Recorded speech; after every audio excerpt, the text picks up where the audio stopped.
এখন ইনস্টাগ্রাম আর ফেসবুক খুললে আমি মেয়েগুলাকে শুধু লাল শাড়িতেই দেখতে পাচ্ছি। আমি ভাবলি যে সামনে দুর্গাপূজা আসছে তো মার্কেটে নতুন শাড়ি বেরিয়েছে, সেই জন্য সবাই লাল শাড়িটি কিনছে। কিন্তু না, আমার ডাউট তখন হলো যখন আমি দেখলাম সবাই একই রকমের পরে আছে বগল কাটা ব্লাউজ আর একই জায়গায় দাঁড়ায় ফটো তুলছে। তখন যে আমি বুঝতে পারলাম যে গুগলে যে ঢেমনিগিরি করছে, মানে এই জিমিনে থেকে করছে। তো বলি হ্যালো দেখ, আমি তোদেরকে এটা বলি যে তোদেরকে খারাপ লাগছে, তোদেরকে লাল শাড়িতে লাল পরীর মতন লাগছে।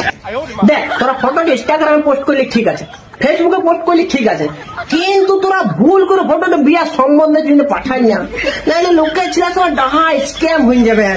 কারণ ফটোতে তোকে লাগছে একদম রানী মুখার্জি, আর সামনে যেয়ে দেখবে ফাটা এটার্জি। তোমরা বিশ্বাস করবে না গাইস, আমার সাথে যে বান্ধবী আমার স্কুলে পড়তো ওর নাক থেকে সিয়াইন পড়তো, ওকে আমি দেখলে বলতো চল হাট, আজ ও লাল শাড়িতে পরে লাগছে আলিয়া।